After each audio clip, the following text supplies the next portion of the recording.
Okay, let's students, welcome back to the next session of chapter 2, costing methods. So the one of the costing methods which are used in the cost accounting, which is joint and byproduct costing methods. So joint products and byproducts are the main product, the product that results from the production system from process costing companies. So let us see the criteria to guide the cost allocation for joint and byproducts. So the first criteria is the cause and effect criteria.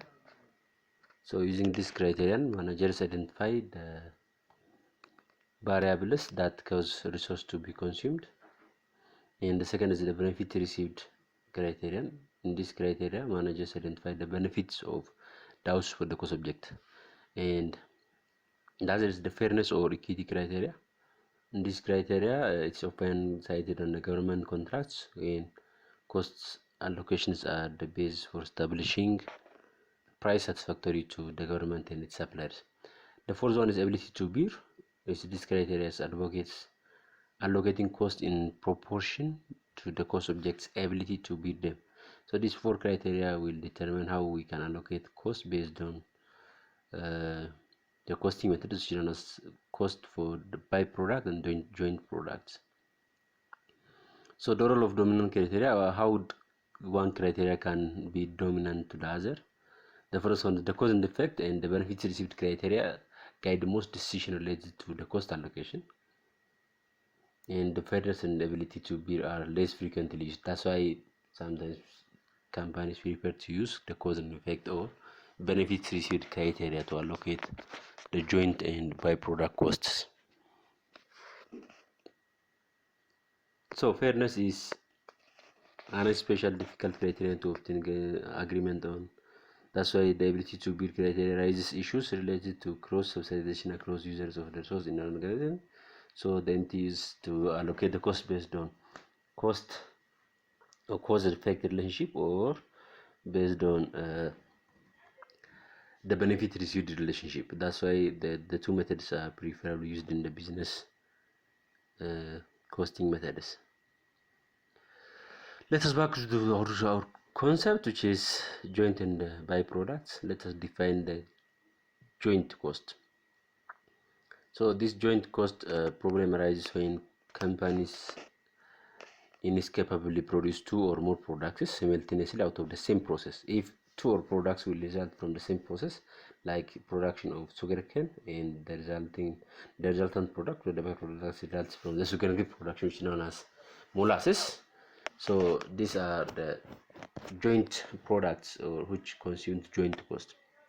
So how do they allocate cost to the jointly produced product? That's the big question, and how the resulting allocations are useful. So let's define the points. The joint cost.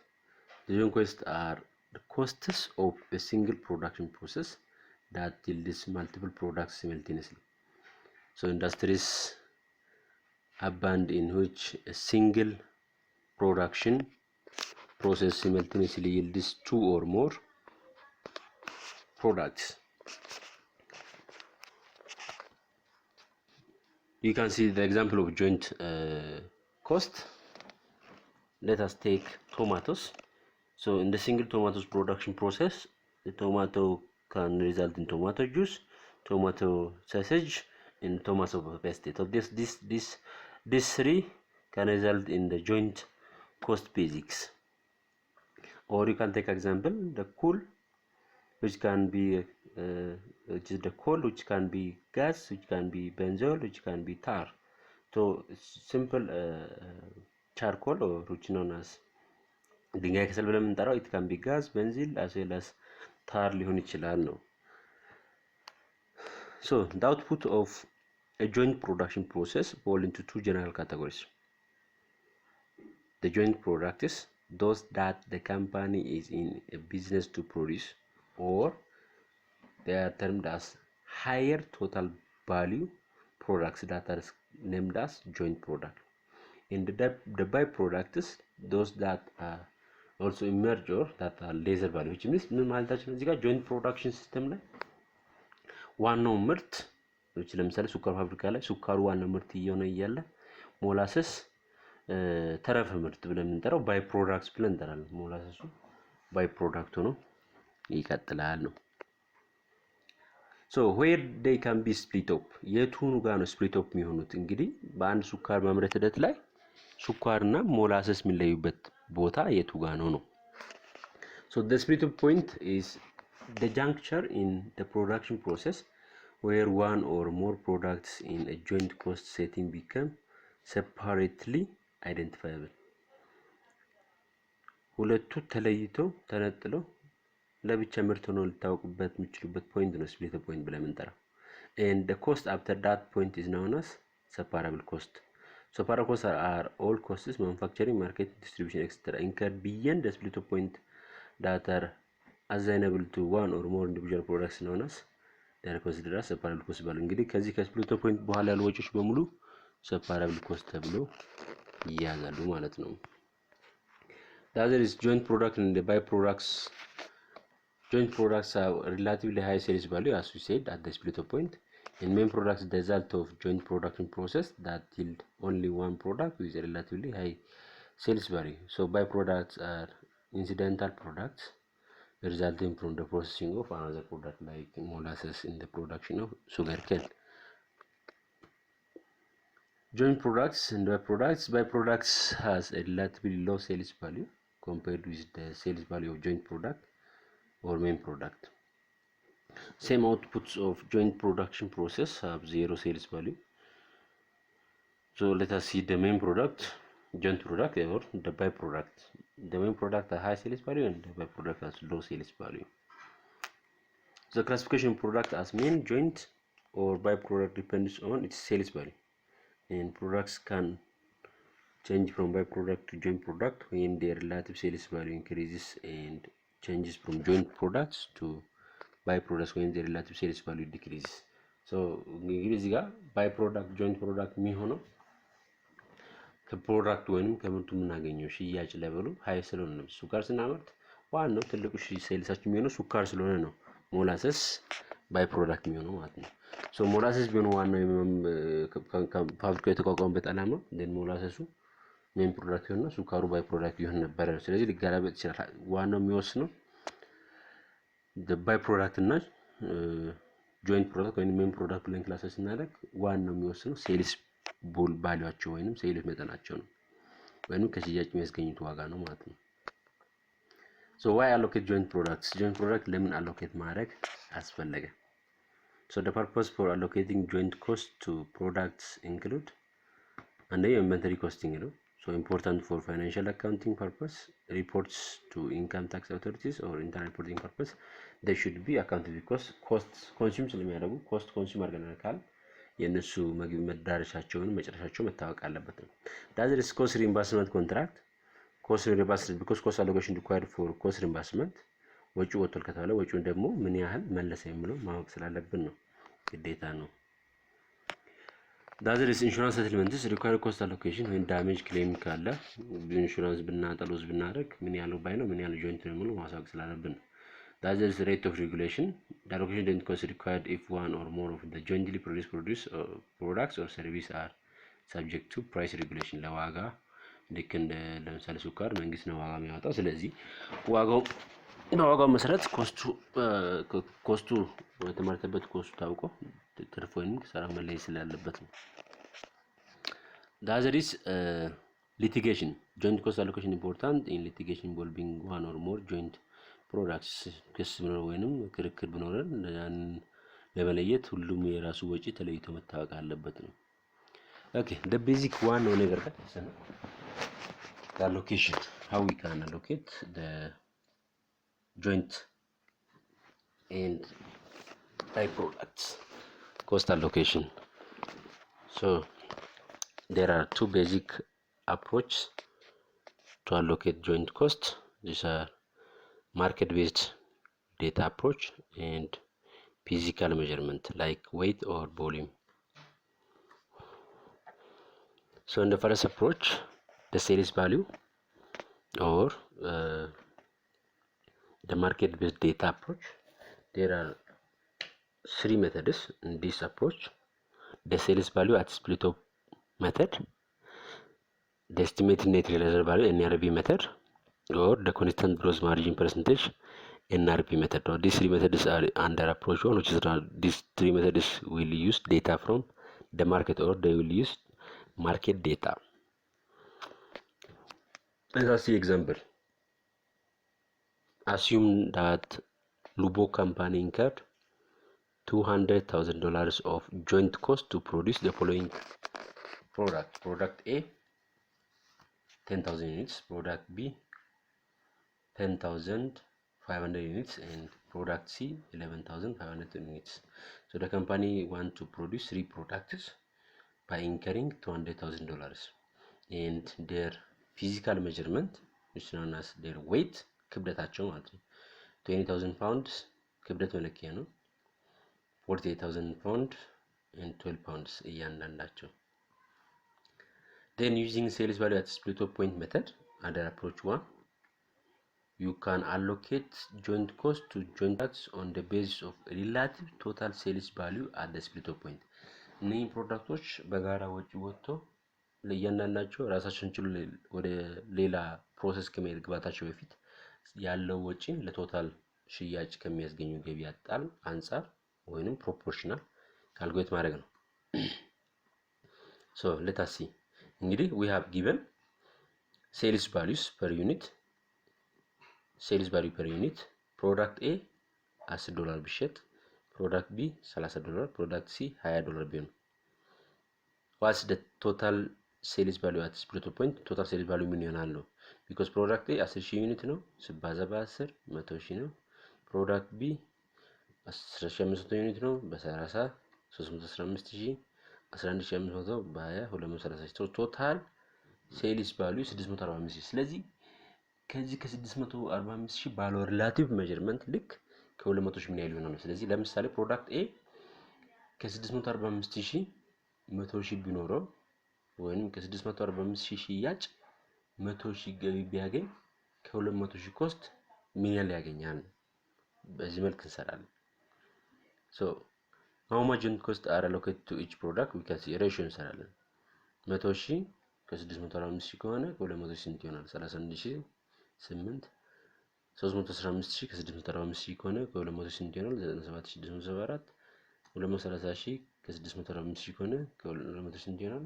71,318 ስለዚህ ጆይንት ኮስት የጋራ ወጪያቸውን ለእያንዳንዳቸው ስናሰላ ፕሮዳክት ኤ 31,008 ዶላር ወጪ ያለበት፣ ፕሮዳክት ቢ 97,674 ወጪ ያለበት፣ ፕሮዳክት ሲ 71,318 ወጪ ያለበት። ቶታል ኮስት ጆይንት ኮስት 200,000 will be shared to each product as per the proportional sales value. ይሄ የመጀመሪያው ፎርሙላ ነው፣ የመጀመሪያው ቴክኒክ ማለት ነው።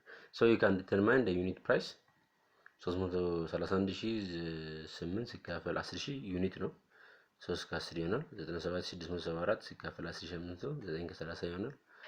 71,318 ለ11,500 6 ይሄ እያንዳንዱ ዩኒት ኮስት ብለን እንትን ማድረግ ይቻላል ነው። assume all of the units produced of B and C were sold, no further processing. እንግዲህ ሶስት ምርት ነው የተመረተው product A, product B and product C. then can I use product B and C further process ሳይደረግ ቢሸጡ and 2,500 units of product A which is 25% remaining in inventory. ከፕሮዳክት A ደግሞ 25% ሳይሸጥ ቢቀር which means 7% ቢሸጥ what's the gross margin percentage of each product? ለያንኑ gross margin ምን ይሆናል ነው። ስለዚህ B እና C ሙሉ በሙሉ ተሽጧል፣ A ደግሞ 25% ይቀራል 7% ተሽጧል። ስለዚህ ፕሮዳክት A 7% which is የ10,000 7% 7,500 ያንኑ በ10 75,000 ገቢ እናገኛለን። ኮስት ኦፍ ጉድስ ሶልድ ጆይንት ፕሮዳክት ኮስት የኤ 31,008 አለ። ኢንዲንግ ኢንቨንተሪ መጨረሻ ላይ የሚቀረው 7,752 ነው። ስለዚህ ኮስት ኦፍ ጉድ ሶልድ 23257 ይሆናል። ስለዚህ 75 ሲቀነስ 23256 ግሮስ ማርጂን ፎር ፕሮዳክት ኤ 51744 ነው። ቢኮዝ ግሮስ ማርጂን ሴልስ ማይነስ ኮስት ጉድ ሶልድ ስለሆነ ሴልስ 75% እንድትሸጠው፣ ስለዚህ ኮስትም የ75% ነው የሚሰራው ማለት ነው። የ75% ኮስቱ ነው የሚሰራው ቢኮዝ 25% ሳይሸጥ ኢንዲንግ ኢንቨንተሪ ላይ ስላለ ማለት ነው። ኦኬ ሶ ፕሮዳክት ኤ 51744 ከሆነ 51744 ሲካፈል ለ75000 ተሰጥቶስ ግሮስ ማርጂን ሬሽዮ is sales minus cost of goods sold divided by sales። ሶ በዚህ ጊዜ ሁሉም እኩል 69% አለ because they are measured based on their sales value። ሁሉም በሴልስ ቫልዩ ሬሽዮ ስለሰራ ወጪውን በሴልስ ቫልዩ ሬሽዮ ስለተያዘ ግሮስ ፕሮፊት ማርጂን ለሁሉም ፕሮዳክት ተመሳሳይ ይሆናል። the sales value at Splitoff Point method produces an identical gross margin percentage for each product። ለዚህ ነው ምክንያቱም ለሁሉም እኩል አይነት ግሮስ ማርጂን የሚያመጣው ማለት ነው። ሁለተኛው estimated net realizable value method So sometimes open products are processed further beyond the Splitoff Point to make them marketable and increase their value። ይሄ ምንድነው? አንዳንድ ጊዜ ፕሮዳክቶችን Splitoff Point ከደረሱ በኋላ further process እናደርግ እንችላለን። ለምሳሌ የሾንኮራ ተረፈ ምርት ዝም ብሎ ከመሸጥ ወይንም ሞናሰርብ ከመውጣት ወይንም ዝም ብሎ ለማርኬት ካምፓኒ further process ብናደርግ ኢታኖል ሊሆን ይችላል። ያ ደግሞ ገበያ ላይ ተጨማሪ ዋጋ ሊያመጣ ይችላል። ግን further processing or ተጨማሪ ፕሮሰስ እናደርግ ተጨማሪ ወጪ ያስወጣል ነው። So the estimated net realizable method allocates joint cost to joint products on the basis of relative estimated net realizable value. So net realizable value ደግሞ calculate እናደርገው the expected final sales value in the ordinary cost of business minus expected separable cost of total production። ፕሮሰስ አድርገን ብንሸጥ የምናገኘው ገቢ ሲቀነስ ፕሮሰስ ሲደረጉ የሚወጣው ወጪ net realizable value እናገኛለን። በዛ መልክ ካልኩሌት ይደረጋል። ኤግዛምፕላችን ጋር እንመለስ እስቲ። Assume that Lubuco company can process product A, B, and C further into A1, B1, and C1. እንግዲህ ሶስት ፕሮዳክት ያመርታል ብለናል። that we said the company produced 3 products A, B, and C. And now the company want to further process them into A1, B1, and C1. እንግዲህ A, B, C የሚያመርተው ወደ A1 ወደ B1 እና ወደ C1 ፕሮሰስ ማድረግ ፈለገ።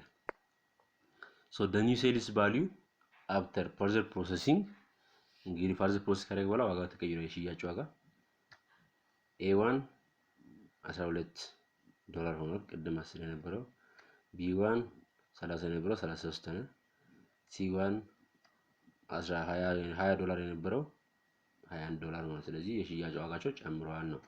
120,000 346,500 እና 241,500 ሆኗል ዋጋቸው ABC ወደ A1 B1 C1 ሲቀየር ማለት ነው። አዲሽናል ፕሮሰሲንግ ወይም separable cost as follows። እንግዲህ further process ያደርጉ ሲሸጡ ያን የሚወጣው further process ለማድረግ ደግሞ የሚወጡ ወጪዎች A1 35,000 B1 46,500 C1 ደግሞ 51,500። So the question is what's the estimated net realizable value of each product at Splitoff Point? እያንዳንዱ ፕሮዳክት Splitoff Point ላይ ያለው net realizable value ምን ያህል ይሆናል ነው። further process ከተደረገ የሚያገኘው ገቢ ተሰጥቷል።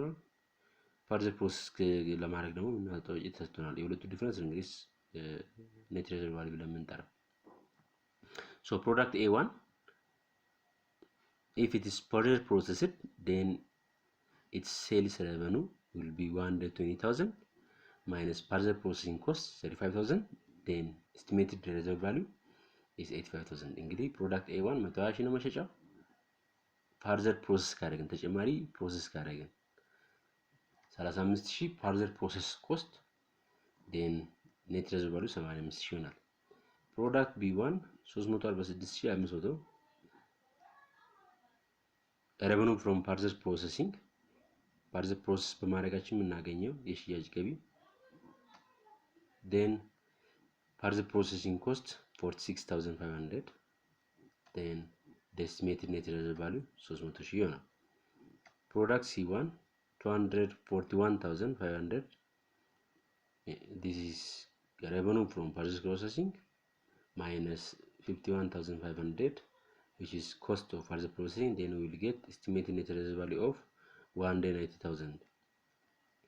Then the question is how much of the joint cost allocated to each product. ምን ያህል allocate የሚደረገው ነው ስንል በዚህ መልክ እናያለን። ፕሮዳክት 1 estimated net realizable value ከቶታሉ ከ575,000 85,000 ከሆነ ከአጠቃላይ ከ200,000 ምን ያህል ይሆናል ነው። በዚህ መልክ allocate እናደርጋለን ሲምፕሊ ማለት ነው። ሶ ከ575,000 85,000 ከሆነ ከ200,000 ምን ያህል ይሆናል? 29,565 ከ575,300 ከሆነ ከ200,000 ስንት ይሆናል? 104,348 ይሆናል። ከ575,190 ከሆነ ከ200,000 ስንት ይሆናል? 16,087 ይሆናል። ኢን ቶታል 200,000 joint cost በዚህ መልኩ ይደረጋል። this is expected net realizable value method NRV method ብለን የምንጠራው ማለት ነው። which is ፕሮሰስ ካደረገን በኋላ የምናገኘው ሽያጭ ገቢ ሲቀነስ ፕሮሰስ ለማድረግ የምናወጣው ወጪ ፕሮሰስ በማድረግ የምናገኘው ትርፍ ያሳየናል። ሶ የዚህ ቶታል ትርፍ ዲፈረንስ ነው ፕሮፖርሽናል ሬት ነው እንግዲህ ከ200,000 ምን ያህል ይሆናል የሚለው የሚያሳየን ማለት ነው። ሶ ቶታል ኮስታቸው ምን ይሆናል የሚለው ቶታል ኮስት ምን ይሆናል? A1 እንግዲህ ጆይንት ኮስት ከ200,000 29,565 ይይዛል። ሴፓራብል ኮስት ለብቻው ደግሞ ፕሮሰስ ለማድረግ ምን ያስወጣል? 35,000 ያስወጣል። ስለዚህ አጠቃላይ የኢንቨንተሪ ኮስት 64,565 ይሆናል። B1 104,348 ነው የሚሆነው። ይሄን ለብቻው ፕሮሰስ ለማድረግ ደግሞ 46,500 ይወስዳል። አጠቃላይ 150,848 የB1 ኢንቨንተሪያል ኮስት ይሆናል። C1 66,087 ከ200,000 ያለው ድርሻ ወይንም ጆይንት ኮስት ነው። ሴፓራል ለብቻው ደግሞ ፕሮሰስ ለማድረግ 51,500 ወጪ ያስወጣል። አጠቃላይ 117,587 ኮስት ይሆናል ማለት ነው። ሶ what's the production cost per unit ማግኘት ቀላል ነው። ለዩኒቱ ማካፈል ነው። የመጀመሪያው 64,565 ነው ሲካፈል 10,000 6 ይሆናል። 150,848 ሲካፈል 10,500 14 ይሆናል። 107,587 ሲካፈል 11,500 10 ይሆናል። this is unit cost የአንድ ዩኒት ኮስት ምን ያህል ነው የሚለውን ለማወቅ ስንፈልግ this is እንግዲህ እስካሁን ያየነው ምን ስንጠቀም ነው market based value to measure Splitoff Point cost ወይንም joint cost. Now let us use physical measure to allocate joint cost to joint product on the basis of the relative weight, volume or other physical measures. እንግዲህ ሁለት አፕሮች አለ ብለን measure ለማድረግ market based volume measurement ወይንም value measurement ልናደርግ እንችላለን or volume ወይንም weight physical measurement መጠቀም ይቻላል የሚለው ነው። Okay, let us go back to our example. Recall that Lubuco company incurred 200,000 of joint cost to produce A, B and C. Company 200,000 incur አደረገ A, B and C ለማምረት። Then product A 10,000 ዩኒት ነው ግን ክብደቱ 20,000 ፓውንድስ ነው። ፕሮዳክት B 10,500 ዩኒትስ ነው ክብደቱ 48,000 ፓውንድስ ነው። ፕሮዳክት C 11,500 ዩኒትስ ነው ክብደቱ 12,000 ፓውንድስ ነው። ይሄ given ነው። that was given in the earlier example. Now allocation using the number of pounds produced as the physical measure ተጠቅመን allocate የምናደርግ ከሆነ ፕሮዳክት A አጠቃላይ ፊዚካል ሜጀራቸው በፓውንድ ስለካ ቶታል ሳሜሽን ወይንም ድምራቸው 80,000 ነው። 80 እስከ 80,000 20,000 ኪሎ ሚይዝ ከሆነ ወይ 20,000 ፓውንድስ ሚይዝ ከሆነ ከ200,000 ምን ይይዛል? 50,000 ይይዛል። ከ80,000 48,000 ሚይዝ ከሆነ ከ200 ስንት ይይዛል? 120,000 ይይዛል። ከ80,000 12,000 ሚይዝ ከሆነ ከ200 ስንት ይይዛል? 30,000 ይይዛል። So this is the way how we can allocate the cost, joint cost to joint product based on physical measures. What's the costs per pound for each product? You can classify the joint cost of each product to each physical measures. So 50,000 ነው joint cost ክብደቱ 20,000 ፓውንድ ነው። ስለዚህ በአንድ ፓውንድ 250 ነው ማለት ነው። ቢ 120,000 ሲቀንስ ሲካፈል 48,000 250 ነው። 30,000 ሲካፈል 12,000 250 ነው። ቢኮዝ በዚህ ጊዜ ተመሳሳይ ስለሚያደርግ ቢኮዝ ተመሳሳይ መጀራችን የምንጠቀመው መጀሩ ክብደቱ ለሁሉም ተመሳሳይ ስለሆነ ማለት ነው። So it is possible to obtain the cost per pound like dividing the total joint cost into total weight. በዚህ መልኩ ማግኘት እንችላለን ማለት ነው። So physical measure method under the benefits received criteria, the physical measure method is less prepared than the sales value at Splitoff Point method because it has no relationship to the revenue producing power of the individual product. ይሄ ነው ዋናው ምክንያት። ፊዚካል ሜጀር አይታችሁ ከሆነ ባላችሁ ክብደት ልክ ነው። ሶ አንድ እቃ በከበረው ልክ ገቢ ያስገኝ ዳሰ ወጪውንም በከበረው ልክ ምናሰላ ከሆነ የእቃው ወጪና የእቃው ገቢ ሊመጣጠን አይችልም ነው። ይሄ ነው አንዱ ትልቁ ምክንያት። which method of allocating joint costs should we choose? ምን አይነት ሜተድ መጠቀም አለብን የሚለው sales value at Splitoff Point is widely used where market price exists at Splitoff Point. sales value at Splitoff Point ሜተድ ቅድም ያየነው የመጀመሪያው አፕሮች በጣም የተሻለ ነው፣ ግን የገበያ ዋጋ ላይ የእቃዎቹ መሸጫ ዋጋ ወይም የገበያ ማግኘት ምንችል ከሆነ ነው በቀላሉ ማለት ነው። sales value at Splitoff Point method, it is objective. It does not anticipate subsequent management decision on the further processing. Uses of meaningful common denominator, simple ነው በጣም። not available if not all products sellable at Splitoff Point. ችግሩ ምንድነው? ሁሉም ፕሮዳክቶች at Splitoff Point ላይ ማይሸጡ ከሆነ ሁሉም ፕሮዳክቶች ማይሸጡ ከሆነ በመጠን ቢሆን then ሴልስ ቫልዩ at Splitoff Point ላይ ሁሉም ካልኩሌት ማድረግ አንችልም because የሁሉም ሴልስ ቫልዩ ማግኘት ስለማይቻል ማለት ነው። Other is the purpose of joint cost allocation is important in choosing the allocation method.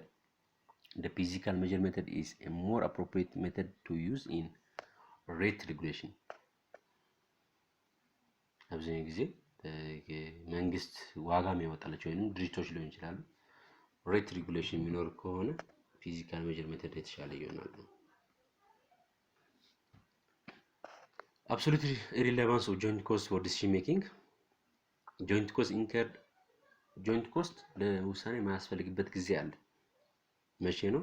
joint cost incurred up to the Splitoff Point are past or sunk cost which are irrelevant to the decision to sell at joint or main product at the Splitoff Point or to process further it. እንግዲህ አንድን ምርት ፋርዘር ፕሮሰስ ለማድረግ ወይንም ባለበት ለመሸጥ ለምሳሌ ወተትን አልቦ ባለበት መሸጥ ወይ እርጎ ማድረግ ወይ ክሬም ማድረግ ወይንም ከዛ ፋርዘር ፕሮሰስ ማድረግ ወይ እዛ ጋር ለመቆም እስከዛ ያወጣው ወጪ ወደፊት ያለው ወጪ መግለጽ ስለማይችል ለውሳኔችን አይጠቅምም። ሶ ለዛ ነው joint cost incurred up to Splitoff Point because ሁለቱ ፕሮዳክቶች እስከሚለዩ ይላሉ። የሱካር ብንወስድ ለምሳሌ ሞላሰስ ቢወጣ ሞላሰሱን ወይንም የሱካር ተረፈ ምርቱን ሞላሰስ ይቀርና የሱካር ተረፈ ምርት ፋርዘር ፕሮሰስ አድርገን ኢታኖል እናደርግ እንችላለን። ሶ ፋርዘር ፕሮሰስ አድርገን ኢታኖል ስናደርግ ኢታኖል ለማድረግ ፋርዘር ፕሮሰስ ለማድረግም ላለማድረግም ለመወሰን እስከ ተረፈ ምርት ድረስ ያለው ወጪ ለኛ አይጠቅምንም because እስከዛ ያለው ወጪ የሁለቱ ጋራ ወጪ ነው። ፕሮሰስ ብናደርግም ባናደርግም ያ ወጪ ኢንከር ማድረጋችን አይቀርም ማለት ነው። Irrelevance of joint cost for decision making. Let us see example list ለምሳሌ assume that products የቅድም example A B C አለ can be sold at the Splitoff Point at price 1 or processed further into A1 B1 and C1 and sold at price 2. ሁለት ዋጋ ተሰጥቶናል። ቅድም እናመርታቸው ምርቶች ፕሮዳክት A 10,000 ፕሮዳክት B 10,500 ፕሮዳክት C 11,500 ዋጋቸውም 10 30 እና 20 ተሰጥቶናል። እነኚህን ፋርዘር ፕሮሰስ ምናደርግ ከሆነ if we further process we can sell them at product A1 $12, product B1 $33, product C1 $21, and we will incur additional cost of 35,000 for further processing product A into A1 and 46,000 for further processing product B into B1 and 51,500 for further processing product C into C1. Then the question is, should A, B or C be sold at the Splitoff point or process further? ብንሸጣቸው ሁሉንም በዛው ይሻላል ወይስ further process ብናደርግ ይሻላል? ሶ በዚህ ጊዜ you have to calculate incremental cost እንጂ joint cost-ታቸው ምንም አይጠቅመንም። which is joint cost ብለን የጠራነው 200,000 ለሶስቱ ለA B C የወጣው ኮስት አይጠቅመንም። ግን ኤን ወደ A1 ለመቀየር ቢን ወደ B1 ለመቀየር ሲን ወደ C1 ለመቀየር የወጣው ወጪ ግን ለውሳኔያችን ይጠቅማል። that's known as incremental cost ይባላል። let us see product A incremental revenue 20,000 ነው ብንሸጥ የምናገኘው። incremental revenue means that 10 ፕሮሰስ አናረግ ብንሸጥ ፕሮሰስ ሳይደረግ ብንሸጥ $10 እንሸጣለን። ፕሮሰስ በማድረጋችን ስንት ይሰጣል? 12። ስለዚህ ሊሆን ስንት ነው? 10 ሲቀነስ 12 12 ሲቀነስ 10 2 ይሆናል። ሶ 2 ሲባዛ 10,000 20,000 ይሆናል። ሲቀነስ ኢንክሪመንታል ኮስቱ ፋርዘር ፕሮሰስ በማድረግ የምናወጣው ወጪ 35,000። ስለዚህ 15,000 እንከስራለን። ስለዚህ ፕሮሰስ ማድረግ አይጠቅምም። ፕሮዳክት ቢ ላይ ኢንክሪመንታል ረቨኑ 33 ሲቀነስ 30 3 ነው። 3 ሲባዛ 10,500 31,500 ሲቀነስ ኢንክሪመንታል ኮስት ወጪው 46,500 ነው። ስለዚህ 15,000 እንከስራለን። ይሄም አይጠቅምም። ፕሮዳክት ሲ ኢንክሪመንታል ረቨኑ 11,000 ነው። ሲቀነስ ኢንክሪመንታል ኮስት 51,500 ስለዚህ 40,000 እንከስራለን። ስለዚህ ሶስቱን ፕሮዳክቶችን ፕሮሰስ ማድረግ አንችልም። ሶ ፕሮዳክት ኤ ቢ ኤንድ ሲ should be sold at the Splitoff point እዛው ባል እንዳለው መሸጥ አለባቸው እንጂ ፋርዘር ፕሮሰስ ካደረግን እንከስራለን። ሶ question is ስለዚህ የትኛው ምን አይነት ሜተድ እንጠቀማለን የሚለውን there is no techniques for allocating joint product cost can guide decision about whether the product should be sold at the Splitoff point or processed beyond the Splitoff point። ማንኛውም ቴክኒክ ፕሮሰስ ማድረግ አለብን ወይስ እዛው መሸጥ አለብን የሚለው አይወስንም። የሚወጣው ውጤት ነው። incremental difference between incremental cost and incremental revenue will tell us whether to sell or further process. Thank you. This is the end of the chapter, not the book. See you next time.